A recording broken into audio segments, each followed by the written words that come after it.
आज कम लोग ज्वाइन किए। हाँ, क्या बोल रहे हैं? कम लोग ज्वाइन किए आज, लेकिन शुरू कर सकते हैं। ओके। मंगलाचरण करेंगे। ओम नमः सिद्धेभ्यः जय श्री ओम नमः सिद्धेभ्यः जय श्री ओम नमः सिद्धेभ्यः।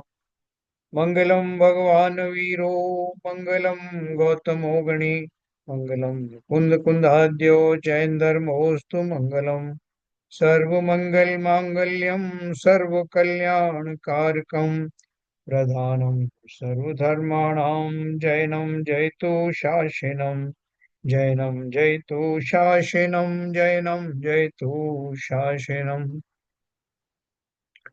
क्रिया परिणाम और अभिप्राय नाम की पुस्तिका, जिसके रचयिता हैं डॉक्टर पंडित अभय कुमार जी शास्त्री, जिसके माध्यम से हम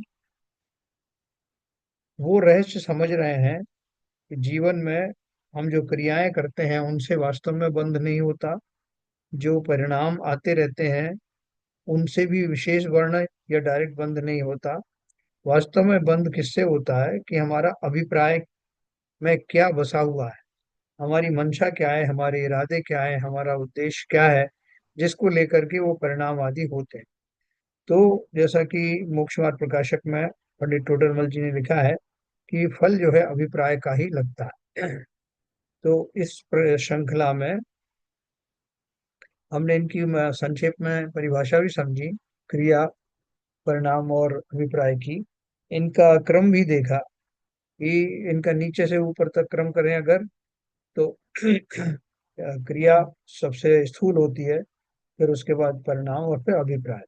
ऊपर से चलें तो अभिप्राय, परिणाम और क्रिया, ये तीन सीक्वेंस आती है।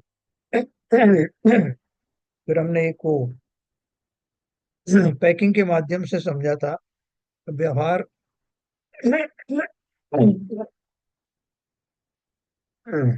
व्यवहार किसे कहते हैं, निश्चय क्या है, व्यवहाराभास क्या है, ये अपने व्यवहाराभासी, निश्चयाभासी और उभयाभासी पढ़े थे।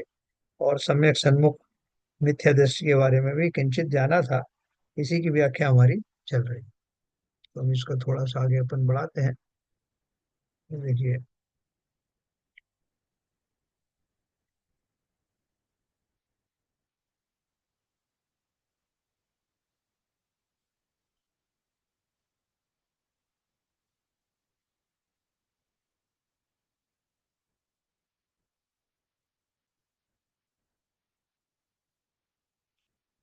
अपन ने ये पढ़ा था, देखिए, ये निश्चयाभास।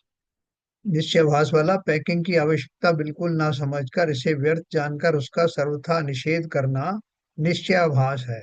अर्थात आत्मा को सर्वथा रागादि रहित मानना और व्रतशील संयम आदि को सर्वथा हेय जानकर उनका निषेध करना, यह निश्चयाभास है ना। निश्चय से तो समझे नहीं, लेकिन निश्चय के नाम पर उन्होंने क्या किया कि जो बाह्य दशाएं हैं, क्रियाएं वगैरह जो हर भूमिका में कुछ ना कुछ पाई जाती हैं, उनको ना मानना, इसको निश्चय माना उन्होंने। तो ये बोल रहे हैं निश्चय नहीं होकर के निश्चय का आभास है। दूसरे जीव जो है वो क्या बोलते हैं, माल का स्वरूप ना समझकर उसे पैकिंग से भिन्न ना जानकर पैकिंग को ही माल समझना व्यवहाराभास है।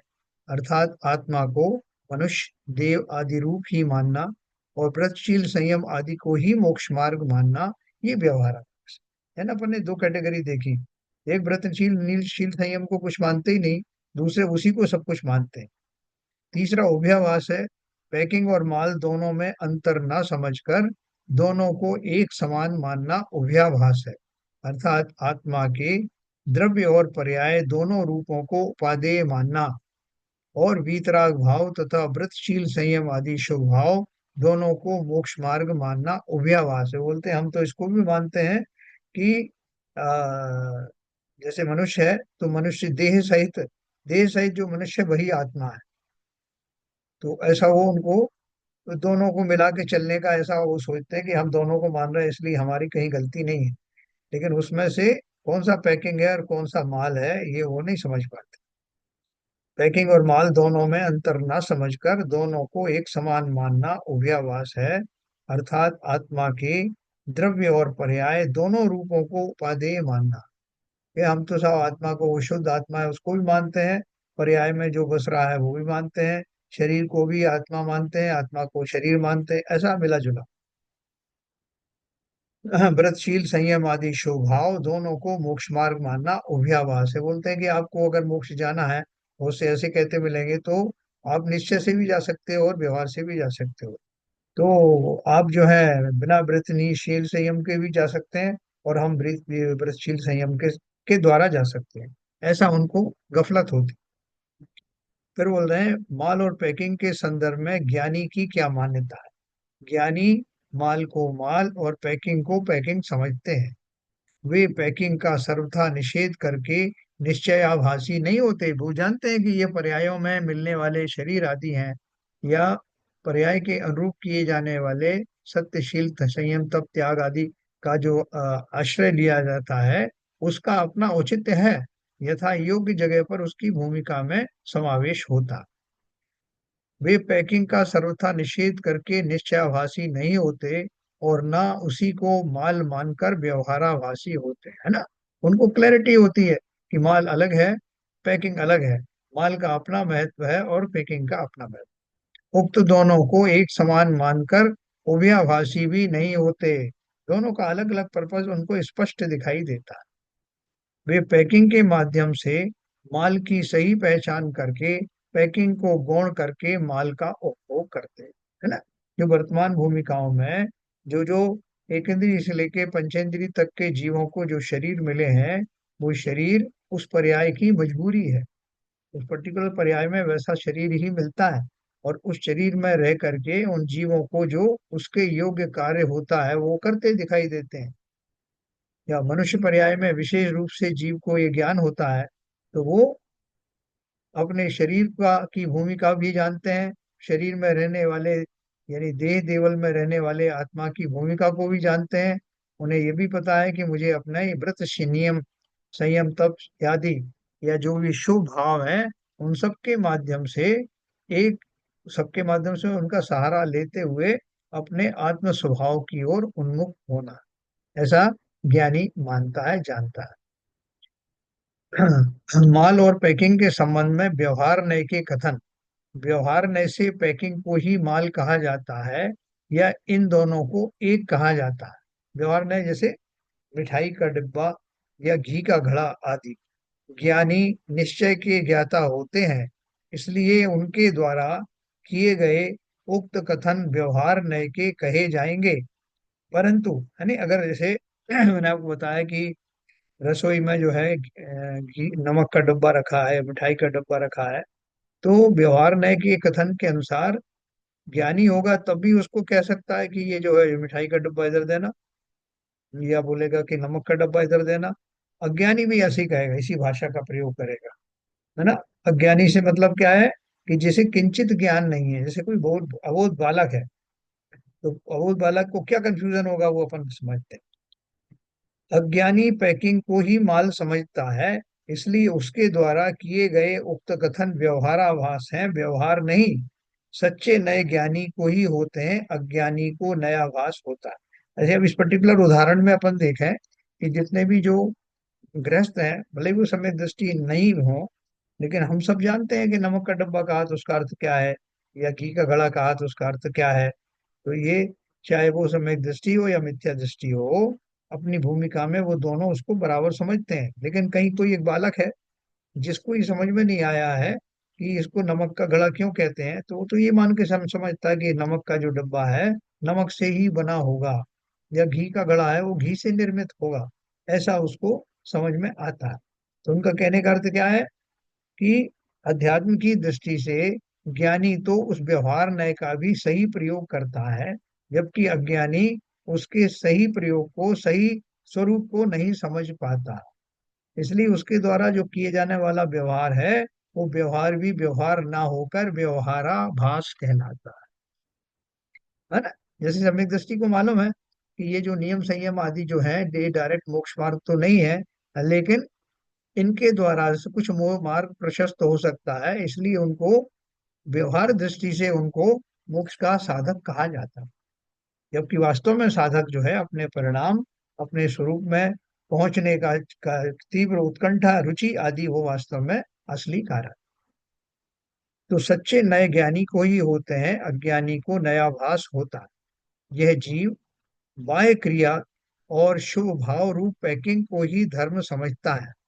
इसे वीतराग भाव रूप माल की पहचान ही नहीं है। किसकी बात कर रहे हैं ये अज्ञानी की बात समझ रहे हैं, जो व्यवहाराभासी है। यह जीव बाह्य क्रिया और शुभ भाव रूप पैकिंग को ही धर्म समझता है। इसे इसे वीतराग भाव रूप माल की पहचान ही नहीं। इस भूल का उल्लेख करते हुए धर्म बुद्धि से धर्म धारक व्यवहाराभासी प्रकरण के प्रारंभ में पंडित टोडरमल जी ने पृष्ठ 220 पर लिखा है, तथा कितने ही धर्म बुद्धि से धर्म साधते हैं, परंतु निश्चय धर्म को नहीं जानते। इसलिए अभूतार्थ रूप धर्म को साधते हैं, वहां व्यवहार सम्यक दर्शन ज्ञान चारित्र को मोक्ष मार्ग जानकर उनका साधन करते हैं। क्या बोला उन्होंने कि बहुत सारे जीव जो हैं वो मिथ्यादृष्टि जीव हैं, वो धर्म बुद्धि से, यानी हमें धर्म साधना है, इस भाव से ही, धर्म बुद्धि से ही, मतलब उसको ये मान करके कि मैं धर्म कर रहा हूँ, जबकि वास्तव में वो निश्चय धर्म यानी आत्मा का उनको कुछ पता नहीं कि आत्मा का जानना या स्वभाव कैसा होता है या उसका जानना क्या कहलाता है, नहीं जानते। जो उन्हें मालूम है कि हमें धर्म करना है, तो वो धर्म के नाम पर क्या करते हैं, जैसे किसी ने कह दिया कि आपको गुल्लक में इतने पैसे चढ़ाना है, ये धर्म है। या किसी ने बोल दिया कि जो मूर्ति रखी हुई है, जिस किसी की भगवान की हो, वो मूर्ति का इस आकार में है तो उसको नमस्कार करना है, ये धर्म है। तो वास्तव में उन्होंने धर्म का असली स्वरूप तो समझा नहीं, लेकिन उनकी बुद्धि जरूर इस ओर है कि हम ये धर्म को साध रहे हैं। वहां व्यवहार सम्यक दर्शन ज्ञान चारित्र को मोक्ष मार्ग जानकर उनका साधन करते हैं। जो मैंने आपको उदाहरण दिया, उसमें व्यवहार सम्यक दर्शन क्या है, तो किसी ने कह दिया कि साहब वो सम्यक दर्शन का अर्थ है जिनेंद्र देव के दर्शन करना, तो वो दर्शन करने चले जाते हैं। बहुत सारे लोग तो जो प्रतिमाधारी होते हैं, जिनको मालूम तो है कि पहली प्रतिमा जो है दर्शन प्रतिमा है, लेकिन वो दर्शन प्रतिमा का स्वरूप ना तो जानना चाहते हैं और ना ही जान पा रहे हैं।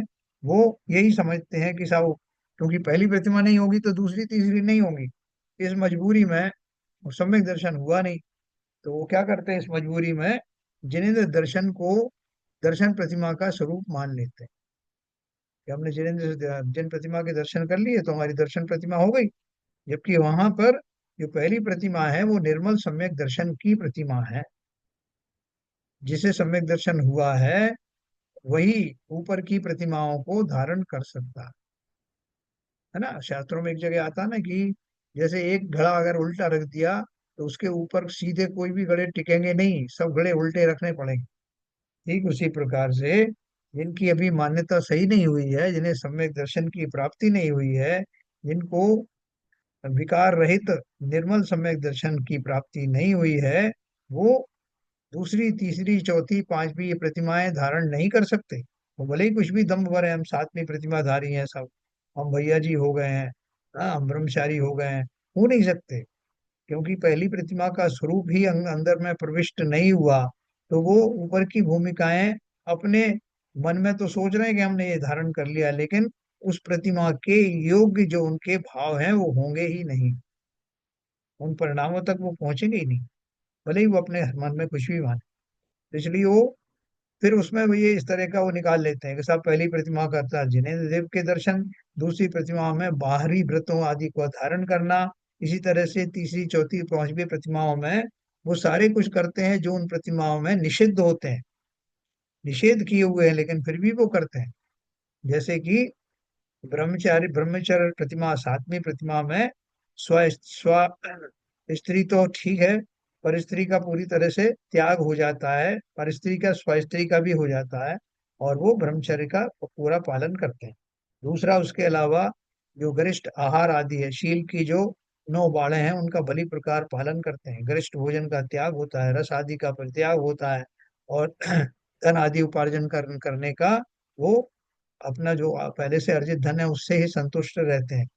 ये सारी चीजें उसमें दी हुई हैं, भूख से कम खाना खाना, और किसी तरह के श्रृंगार आदि न करना, श्रृंगार युक्त जहाँ स्त्रियां विचरण कर रही हो वहां न जाना। ये सब उस प्रतिमा के योग्य नियम हैं, जिनका पालन न करते हुए भी लोग अपने आप को ब्रह्मचारी या साध्वी प्रतिमाधारी कहते हैं। तो इसका कारण ही ये है कि उन्होंने व्यवहार सम्यक दर्शन ज्ञान चारित्र को मोक्ष मार्ग जान करके उसमें ही लगे हुए हैं। उक्त कथन से स्पष्ट है कि यह जीव रत्नत्रय धर्म के लिए प्रयत्न करता है, परंतु इसका प्रयत्न पैकिंग के लिए होता है, माल के लिए नहीं। यह पैकिंग में मुग्ध है, परंतु माल से अपरिचित है।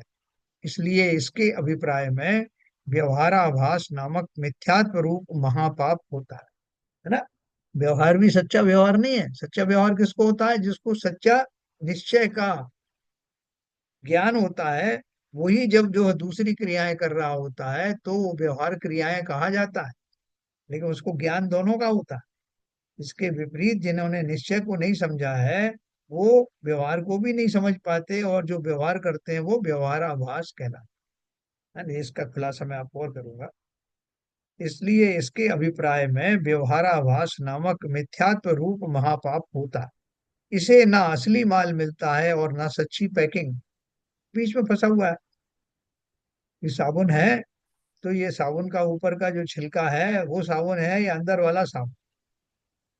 तो वो असली जो पैकिंग है वो भी उसको नहीं चाहिए, वो तो समझ ही नहीं पाता कि ये पैकिंग किसकी थी, इसका पर्पस क्या था, ये क्यों ला, कोई दूसरा कवर उसको दे दे ला करके, ये साहब यही साबुन है, तो उसको मान ले।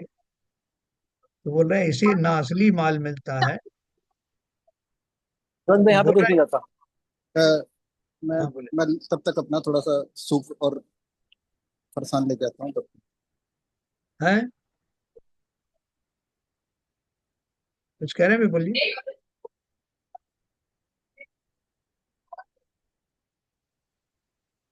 इसे ना असली माल मिलता है और ना सच्ची पैकिंग। उक्त व्यवहाराभासी मिथ्या दृष्टियों की मान्यता की विस्तृत चर्चा करते हुए सातवें अधिकार में सम्यक दर्शन ज्ञान चारित्र की प्राप्ति के लिए उनके द्वारा किए गए प्रयत्नों में होने वाली भूलों का विस्तृत विवेचन किया गया है। डॉक्टर हुकुमचंद जी भारेल द्वारा संपादित मोक्षमार्ग प्रकाशक ग्रंथ में इन भूलों को प्रस्तुत करते हुए निम्न शीर्षक बनाए गए। विपुल जी कुछ कह रहे थे आप? नहीं सर, वो गलती से ऑन हो गया। अच्छा ठीक। देखिए, सम्यक दर्शन का अन्यथा स्वरूप, पृष्ठ 221 से 234। सम्यक ज्ञान का अन्यथा स्वरूप, पृष्ठ इतना। सम्यक चारित्र का अन्यथा स्वरूप, इतना इतना। तो ये इन्होंने मोक्ष मार्ग प्रकाशक में की टीका में लिखा है। उक्त शीर्षकों की भाषा से ऐसा भ्रम भी हो सकता है कि यहाँ सम्यक दर्शन ज्ञान चारित्र की विपरीतताओं का वर्णन किया गया है, परंतु यदि श्रद्धा ज्ञान चारित्र सम्यक है तो उनमें अन्यथापना कैसा, और यदि उनमें अन्यथापना है तो वे सम्यक कैसे? परंतु ऐसा भ्रम उन्हीं लोगों को हो सकता है जो भाषा की प्रकृति अर्थात कथन शैली से अपरिचित हैं। जो लोग भाषा की प्रकृति से परिचित हैं, वे सहज ही जान सकते हैं कि यह तो भाषा का संक्षिप्त रूप है। उसका पूरा अर्थ यही होगा कि सम्यक दर्शन ज्ञान चारित्र के लिए किए गए प्रयत्नों का अन्यथा स्वरूप है ना, जैसा उसके लिए प्रयत्न होना चाहिए वैसा ना होकर के दूसरा प्रयत्न होना, उसका नाम है अन्यथा स्वरूप। जैसे क्या बोल रहे हैं, लोक में भी भाषा का संक्षिप्त रूप कुछ और होता है तथा उसका पूरा भाव कुछ और होता है। चाचा जी के लिए बनाई गई चाय को चाचा जी की चाय कहने वाले, तथा सिर का दर्द मिटाने की दवा को सिर दर्द की दवा कहने वाले हर घर में मिल जाएंगे, है ना। संक्षेप में कहा तो लगता है कि कहने में अपन इतने आदी हो जाते हैं कि उसको आ, जैसा अर्थ उसका होता है वही समझते भी हैं। भले ही क्या, सिर दर्द की दवा का अर्थ क्या, मतलब सिर दर्द पैदा करने की या बंद करने की, है ना। तो वो ऐसे क्या, चाचा जी की चाय, और कोई पापा उसके जो है स्पेशल चटनी खाते हैं तो ये लो ये पापा की चटनी कहाँ है। तो वो जो हम शब्द इस्तेमाल करते हैं शॉर्ट में ऐसा करते हैं, लेकिन इसको उसका अर्थ भली भांति समझते हैं। इसलिए ऐसे संक्षिप्त, देखा भी, ऐसी संक्षिप्त भाषा बोलने और सुनने वाले लोग उसका पूरा भाव भी समझते हैं। इसलिए ऐसे संक्षिप्त कथनों से किसी को कोई आपत्ति या भ्रम नहीं होता। इसी प्रकार यदि हम जिनवाणी के कथनों का प्रसंग और प्रयोजन के अनुकूल पूरा भाव समझ लें तो कोई आपत्ति या भ्रम नहीं रहेगा तथा यथार्थ तत्व निर्णय करना अति सुगम हो जाएगा। अतः जिनागम का अर्थ समझने के लिए उक्त सातवें अधिकार का गहराई से अध्ययन अवश्य करना चाहिए। हाँ? देखो अपन ये पढ़ रहे थे अध्याय नंबर 3 में क्रिया परिणाम और अभिप्राय का जीवन में क्या स्थान है। हाँ? हमारे जीवन में इन तीनों बातों का महत्वपूर्ण स्थान है। वास्तव में इन तीनों में ही समग्र जीवन व्याप्त है। इनके अतिरिक्त जीवन में और है ही क्या। जिस प्रकार एक रंगमंच अर्थात नाटक की स्टेज में अनेक पर्दे होते हैं, बाहर कोई और दृश्य दिखाया जाता है तथा पर्दे के अंदर किसी दूसरे दृश्य की तैयारी चलती है, उसी प्रकार हमारा जीवन भी नाटक की स्टेज जैसा है जिसमें ये क्रिया परिणाम और अभिप्राय रूपी तीन दृश्य बनते मिटते रहते हैं। आपने कोई नाटक देखा होगा, पहले नाटक दिखाया करते थे तो उसमें पर्दे होते थे। पहला पर्दा एक मेन पर्दा आगे का, उसके पीछे दूसरा पर्दा होता था, फिर उसके पीछे तीसरा पर्दा, और उन पे पात्र जो है तैयार खड़े रहते थे तो कब कौन सा सीन दिखाना है। तो यहाँ बोल रहे हैं कि ये तीन पर्दे आप मान लीजिए, यहाँ इन दृश्यों को ढांकने वाले पर्दों को भी इन्हीं नामों से संबोधित करना उचित है। अर्थात क्रिया रूपी पर्दे पर क्रिया का दृश्य चलता रहता है तथा परिणाम और अभिप्राय के पर्दे पर परिणाम और अभिप्राय के दृश्य चलते हैं। यहाँ इन तीनों पर्दों का विशेष स्पष्टीकरण किया जा रहा है ना। इसको आप थोड़ा सा समझेंगे। कल मैं इसको फिर से रिपीट करूंगा क्योंकि आज लोग बहुत कम है, तो इसलिए अभी जितना अभी हो सकता है उतना भी करते हैं। पहला, क्रिया रूपी पर्दा क्या है। हमारे जीवन का क्रिया वाला पर्दा कुछ खुला रहता है और कुछ बंद रहता है। जिन क्रियाओं से लोक में निंदा ना हो, ऐसी खाने पीने, धंधे, व्यापार आदि क्रियाओं को सब लोग खुलकर करते हैं, है ना। सभी लोग भोजन कर रहे हैं तो हम भी कर रहे हैं, सब लोग बिजनेस करते हैं तो हम भी करते हैं, इसमें हम बुरा नहीं मानते कुछ भी। ये तो सभी के जीवन में होने वाली सामान्य क्रियाएं हैं। यद्यपि विषय भोग आदि कुछ क्रियाएं व्यक्तिगत रूप से सभी के द्वारा की जाती हैं, परंतु लज्जास्पद होने से ये क्रियाएं एकांत में की जाती हैं, सार्वजनिक रूप में नहीं की जाती।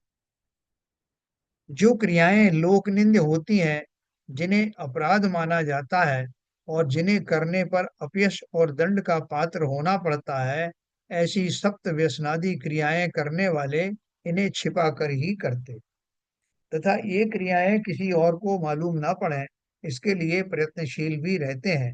अर्थात ऐसी क्रियाओं को ढांकने वाला पर्दा बंद ही रखा जाता है ना। चाहे वो जेन्युइन क्रियाएं हों इस तरह की, चाहे वो समाज से छिपाने वाली हों, इस तरह की क्रियाएं जो है वो कोशिश की जाती है कि सार्वजनिक ना हो। और पहले वाली जो बताया कि व्यापार आदि करना है, भोजन करना है, वो सार्वजनिक की जा सकती है, कि उसमें कोई हर्ज नहीं, सभी करते हैं। यह समाज का दुर्भाग्य ही है कि पाश्चात्य सभ्यता के दुष्प्रभाव से सर्वथा त्याज्य क्रियाएं भी आज सार्वजनिक रूप से खुलकर की जाने लगी हैं। खुलेपन के नाम पर होने वाली अमर्यादित क्रियाएं तथा टीवी पर दिखाए जाने वाले विज्ञापन और फिल्में इसका प्रत्यक्ष प्रमाण है ना। आप देख रहे हो आजकल शरीर के जिन अंगों को महिलाएं ढांकने में विशेष प्रयत्नशील रहती थी, आज उन अंगों को उजागर करने के लिए प्रयत्नशील रहती, और या ऐसे वस्त्र पहनती हैं जिनमें कि वो उजागर हो। तो ये क्या बोल रहे हैं, ये समाज का दुर्भाग्य ही है कि पाश्चात्य सभ्यता के दुष्प्रभाव से सर्वथा त्याज्य क्रियाएं भी आज सार्वजनिक रूप से खुलकर की जाने लगी हैं। खुलेपन के नाम पर होने वाली अमर्यादित क्रियाएं तथा टीवी पर दिखाए जाने वाले विज्ञापन और फिल्में इसका प्रत्यक्ष प्रमाण है। फिर भी ये सामाजिक स्तर पर स्वीकार्य नहीं हो पाती, है ना। आप कितना भी खुल करके भी दिखाओ तो किसी खास चैनल में दिखाई देंगे या ऐसे सीन कहीं कहीं दिखाई देंगे। क्यों? क्योंकि अभी भी समाज में ये 100% एक्सेप्टेबल नहीं है। समाज में इनकी निंदा ही होती। कुछ क्रियाएं, भी क्रिया की बात चल रही है, कुछ क्रियाएं ऐसी भी होती हैं जिन्हें करने से लोक में यश मिलता है, पुरस्कार एवं अभिनंदन पत्र आदि भी मिलते हैं। दया, दान, शील, भक्ति, पूजा, व्रत, उपवास आदि धार्मिक क्रियाएं तथा सार्वजनिक हित की अनेक क्रियाएं ऐसी ही होती हैं। पूजा पाठ आदि करते हैं लोग, ज्यादा विशेष उपवास आदि करते हैं तो उनको सम्मान दिया जाता है समाज में। कोई आपने और अच्छा काम किया तो आपको कुछ सर्टिफिकेट्स वगैरह दिए जाते हैं। तो ये इन कार्यों को करने वाले इन्हें ढांकने वाला पर्दा खुला रखते हैं और इनका अधिक से अधिक प्रचार करते हैं। स्वयं प्रचार करने में संकोच हो तो दूसरों से कहकर कराते हैं, है ना। इस प्रकार सभी उक्त क्रियाओं को यदि पुण्य क्रिया और पाप क्रियाओं में बांटा जाए तो यही कहा जाएगा कि हम क्रिया वाला पर्दा आधा खुला रखना चाहते हैं और आधा बंद रखना चाहते हैं, है ना। जो क्रियाएं सार्वजनिक करने में कोई हर्ज नहीं है, उन्हें हम उजागर कर लेना चाहते हैं या करने में हमें कोई दिक्कत नहीं है। जिन्हें हम ढकना चाहते हैं उनको हम प्रयत्न करके ढके रखना चाहते हैं। अब दूसरा आ गया, क्रिया के बाद क्या है, परिणाम। परिणाम रूपी पर्दा। जिस प्रकार नाटक में पहला पर्दा खोलकर कोई दृश्य दिखाया जा रहा हो और उसके पीछे दूसरे दृश्य की तैयारी की जा रही हो, तो वह तैयारी जनता को नहीं दिखती। पहला वाला फ्रंट का पर्दा खुला हुआ है और उसके पीछे का जो दूसरा पर्दा है वो बंद है, और दूसरे तीसरे पर्दे के पीछे बीच में कुछ तैयारी चल रही दृश्य की। वो तैयारी जनता को नहीं दिखती परंतु कार्यकर्ता तो उसे देखते ही हैं। उसी प्रकार क्रिया के पर्दे के पीछे जीवन में परिणाम रूपी पर्दा होता है। हम जो क्रिया कर रहे हैं तो क्रियाएं करते समय हमारे कुछ भाव आ रहे हैं, कुछ परिणाम बन रहे हैं, इसी के फलस्वरूप हमारी वो क्रियाएं चल रही। वो हालांकि वो परिणाम लोगों को दिखाई नहीं देते, लेकिन ये पक्की बात है कि उसके पीछे कुछ ना कुछ परिणाम अवश्य चल रहे होंगे। तो उसी प्रकार क्रिया के पर्दे के पीछे जीवन में परिणाम रूपी पर्दा होता है। यद्यपि पहले पर्दे पर होने से क्रिया सबको दिखती है, तथापि परिणामों का पर्दा दूसरों को दिखाई नहीं देता। वह स्वयं को अवश्य दिखता है, क्योंकि वह अपने भीतर होता है और हम उसका वेदन करते हैं, उसे भोगते हैं, है ना। इसका जब कोई आपसे पूछे कि आपने ऐसा काम क्यों किया, आप इस तरह की क्रियाएं क्यों कर रहे थे, तो हम अपने जो परिणाम चल रहे हैं, जो भाव हमारे चल रहे हैं, उनको बता देते हैं कि साहब मेरा मन में ऐसा आया कि ऐसा ऐसा करना है, इसलिए मैंने ऐसा किया। क्रिया और परिणाम में क्या संबंध है? क्रिया और परिणाम में कुछ संबंध है क्या? तो देखो क्या संबंध है। परिणामों और क्रियाओं में प्रायः निमित्त नैमित्तिक संबंध होता है। अतः जैसे हमारे परिणाम होते हैं, प्रायः वैसी ही बाह्य क्रिया भी होती है।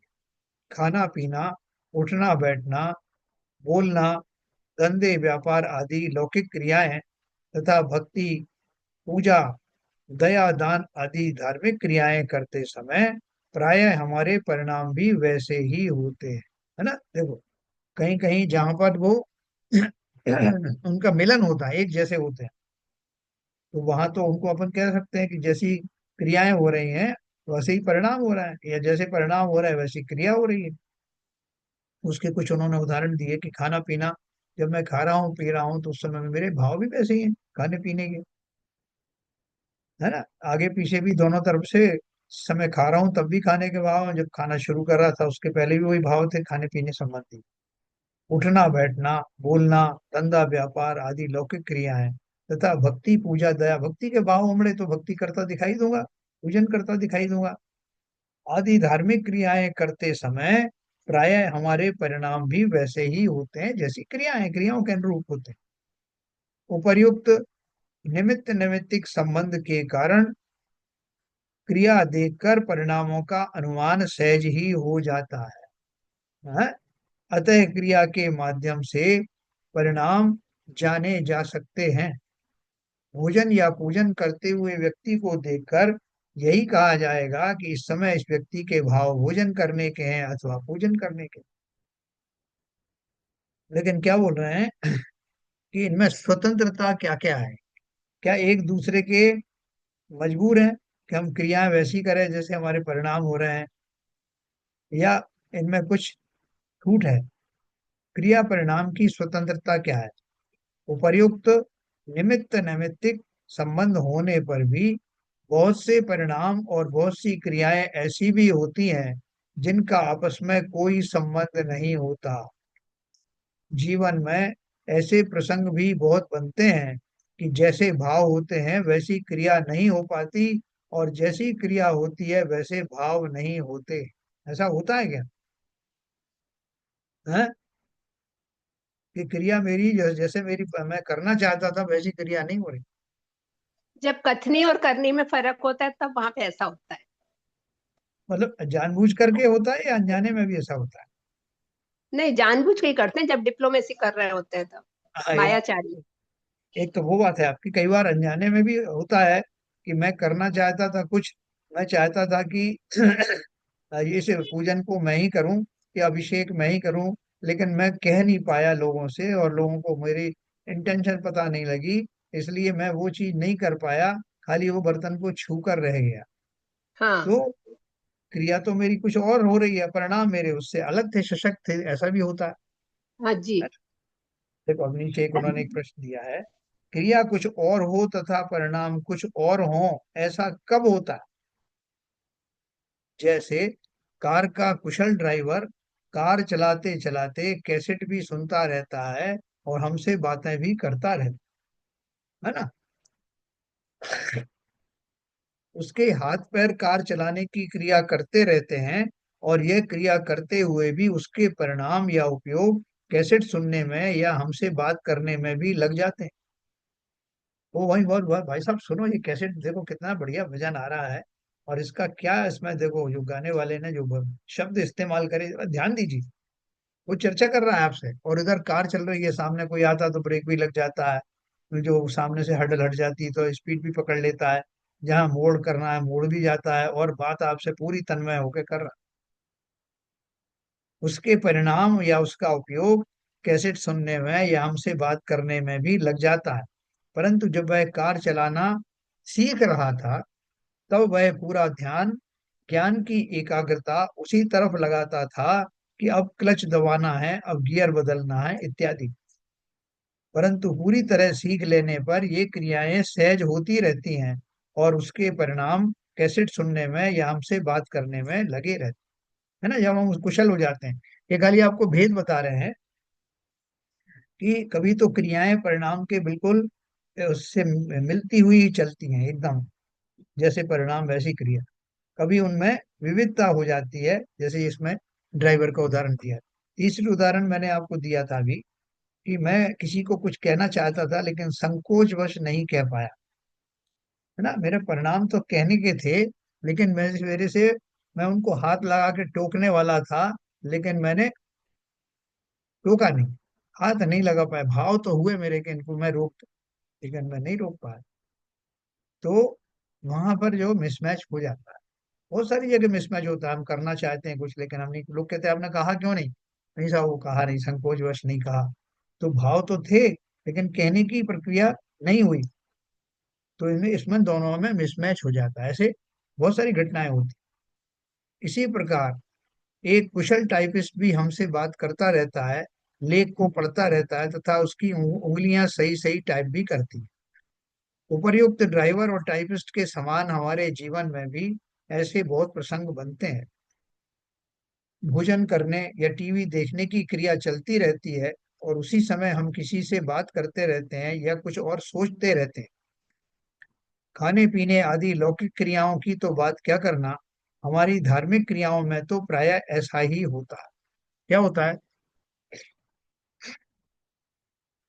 पूजन प्रारंभ करते समय कुछ क्षण तो पूजन के छंद भाव पूर्वक पढ़े जाते, परंतु शीघ्र ही हमारा मन धंधे व्यापार आदि लौकिक विषयों में चला जाता है। हम दिन भर के कार्यक्रम की योजना उसी समय बना लेते हैं कि आज अमुक को ड्राफ्ट भेजना है, उसको माल भेजना है, उस मीटिंग में जाना है इत्यादि। हम न केवल योजना बनाते हैं अपितु उस विषय में इतने तन्मय हो जाते हैं कि विकल्पों में ही सारे कार्य संपन्न कर लेते हैं और मुख से पूजन के छंद बोलते रहते हैं। यह कई बार ऐसा भी होता है कि हमने वो पूजन की आधी से ज्यादा पढ़ ली और इस बीच में हमें कोई भाव आ गया घर संबंधी कि अब ये वहाँ क्या हो रहा होगा, वहाँ मुझे जाना था और यहाँ यहाँ जाना था, तो अब जहाँ से वहां निकलूंगा, पूजन पढ़ रहा हूँ। तो कई बार ये समझ में ये अरे बोला तो था कि नहीं बोला, वो स्वयं ही भूल जाते हैं कि मैं ये यार, क्योंकि मेमोरी में तो वो पुरानी जो जो विचार चल रहे हैं, प्लानिंग चल रही वो है, और यहाँ क्रिया कुछ और हो रही, तो इसलिए उनमें सामंजस्य नहीं बैठता। विकल्पों में ही सारे कार्यक्रम संपन्न कर लेते हैं, मुख से पूजन के छंद बोलते रहते हैं, हाथों से पूजन सामग्री चढ़ती रहती है। जब पूजा पूरी हो जाती है तब मानो हमें होश आता है कि अरे पूजा तो पूरी हो गई, पता नहीं ये अर्घ चढ़ाया कि नहीं चढ़ाया। और कई बार उल्टा अर्घ चढ़ा देते हैं, जो पहले चढ़ा चुके वो चढ़ाया, ये जो चढ़ाना था वो नहीं चढ़ा करके आगे बढ़ गए। तो फिर दो ही साथ में अगर कर रहे हैं तो वो टोकता है, अरे आपने यार तो चढ़ा ही नहीं। तो ये स्थिति क्यों बनी? क्योंकि आपके जो भाव आ रहे हैं, जो परिणाम है उनमें और क्रियाओं में तालमेल नहीं। अंग्रेजी में कहावत है, प्रेजेंट बॉडी एब्सेंट माइंड, अर्थात शरीर उपस्थित और मन अनुपस्थित। यह उक्ति, हाँ यस, शरीर उपस्थित और मन अनुपस्थित, यह उक्ति भी क्रिया और परिणाम की भिन्न दिशाओं वाली स्थिति को सिद्ध करती है। उनमें अत्यंत अभाव होने से उनका स्वरूप तो परस्पर भिन्न ही रहता है। भले ही वे एक जैसे हों, परंतु यहाँ तो क्रिया कुछ और परिणाम कुछ और वाली स्थिति स्पष्ट करना है। जैसे वो ये बता रही ना कि वो उन्होंने, हाँ भूषण में लिखा है ना, चिंतन कुछ फिर संभाषण कुछ क्रिया कुछ की कुछ होती है, स्थिरता निज में पाऊं प्रभु जो अंतर का कालुष धोती है। देखो जब हमारे ये तीनों अलग अलग होते हैं, जो कि अभी अपन ने सिद्ध किया, तो हमारी स्थिरता ना होने से हमें मोक्ष मार्ग पर स्थिरता प्राप्त नहीं होगी। तो स्थिरता, बोला स्थिरता निज में प्रभु पाऊं जो अंतर का कालोश धोती है। जब मेरा क्रिया परिणाम और अभिप्राय है ना, यह मन वचन काय तीनों क्रियाएं सामूहिक हो जाएंगी, एक समय में एक जैसी होंगी, जैसा चिंतन है वैसा ही संभाषण है, वैसे ही भाव है, तो उस समय वास्तव में मोक्ष मार्ग प्रशस्त होने की संभावना। कई बार कहते हैं ना, स्वयं के प्रति ईमानदार रहो। तो ईमानदारी का अर्थ क्या है? मन सा वचन सा काय सा, यानी मन वचन और काय तीनों से, तीनों की एकता होना, पाप क्रियाओं में नहीं, सात्विक क्रियाओं में जब तीनों की एकता होती है तब वास्तव में जीव स्व के लिए ईमानदार कहा जाता है। इसलिए वो जो उपयोग की एकाग्रता है वो सब इसमें शामिल है। मनोयोग, वचन योग, काय योग, तीनों योगों का मेल जोल मिला करके जब हम उस दिशा में बढ़ते हैं तो कमाल हो जाता है। वही कमाल हमारा इसीलिए नहीं हो पा रहा है कि हमारे ये तीनों अलग अलग दिशाओं में चल रहे हैं। तो जब हमें अगर साधना करना है तो इसका प्रयत्न करना कि जिस समय मुझे पूजन करनी है, जब मुझे धार्मिक अनुष्ठान करना है या आत्मचिंतन करना है, उस समय मेरे काया की भी चेष्टा अन्यथा ना हो, वचनों की भी चेष्टा रुक जाए। जिस समय जोर जोर से मैं पूजन कर रहा हूँ, शब्दों के द्वारा पूजन कर रहा हूँ, या पंच परमेष्टि का ध्यान कर रहा हूँ, या नमस्कार मंत्र नमोकार मंत्र का जो है जाप दे रहा हूँ, तो जितनी देर मेरा जो है उच्चारण मुंह से चलता रहेगा उतनी देर स्थिरता में कमी रहेगी। और ज्यो ज्यो मेरा स्वर मंद होते होते इतना मंद हो जाए कि मैं ही सुन सकता हूँ अंदर में, तो वो जो विकल्पात्मक भूमिका है वचन योग की वो कम हो जाती है। काया तो मैंने पहले से ही कंट्रोल की हुई है और भाव भी मेरे उसी अनुरूप आ रहे हैं। तो तीनों क्रियाओं के निवृत्तने से मंत्र सिद्ध होते हैं। मंत्र सिद्धि का यही एक तरीका है। तो पहले तो हम इस बात को माने कि ये तीनों अलग अलग हो सकते हैं, जनरली होते ही हैं, स्वतंत्र हैं, लेकिन हम अपने अभ्यास के द्वारा उनको एक क्रम में ला सकते। तो बोल रहे हैं उनमें अत्यंत भाव होने से उनका स्वरूप तो परस्पर भिन्न ही रहता है, भले ही वे एक जैसे हों, परंतु यहाँ तो क्रिया कुछ और परिणाम कुछ और वाली स्थिति को स्पष्ट करना है। आचार्य कल्प पंडित टोडरमल जी के जीवन की यह घटना सुविख्यात है, जब उन्हें 6 माह तक इस बात का पता ही नहीं चला कि भोजन में नमक नहीं है, क्योंकि भोजन की क्रिया के समय भी उनके परिणाम सम्य ज्ञान चंद्रिका संबंधी विचारों में मग्न रहते थे। हैं? वो जो न्यूटन था ना, न्यूटन बहुत बड़ा साइंटिस्ट था, तो वो अपनी उसमें प्रयोग में इतना मस्त रहता था कि उसको भोजन पानी का भी ध्यान रहता नहीं। तो एक बार उसने अपने एक मित्र को भोजन पे बुलाया, और मित्र उनकी आदत को अच्छी तरह जानता था। तो उनका भोजन आ गया, और एक ही थाली मंगवाई, मित्र के लिए मंगाई नहीं, इनवाइट कर दिया। और वो थाली जो आई अपनी, वो ढकी हुई रखी थी साइड। मित्र आया तो देखा उसने एक ही थाली रखी, वो समझ गया। उसने इनसे नमस्ते नमस्ते करके 2 मिनट बैठा। भोजन का समय हो गया था, तो उन्होंने वो थाली उठाई और पूरा भोजन किया, और थाली को वैसे खाली वाली थाली को ढक करके चला गया। थोड़ी देर बाद देव न्यूटन जी का जब ध्यान भंग हुआ उस प्रयोग से, तो उन्होंने बोला चलो अब भोजन करते हैं।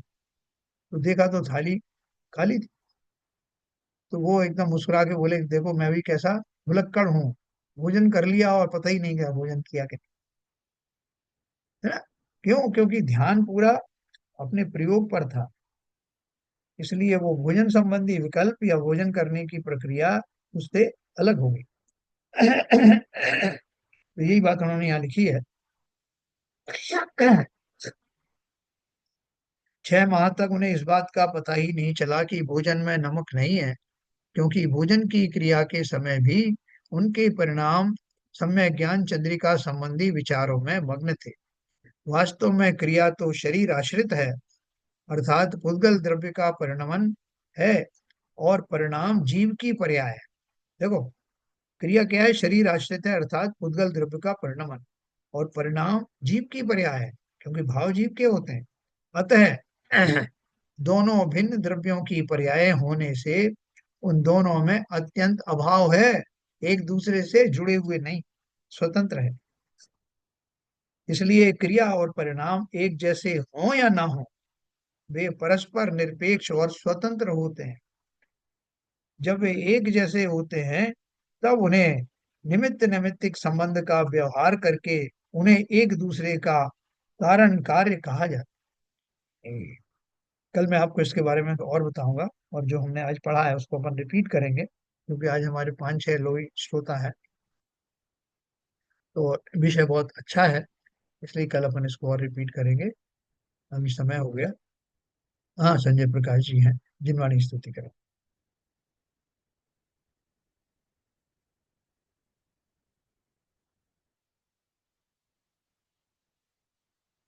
संजय प्रकाश।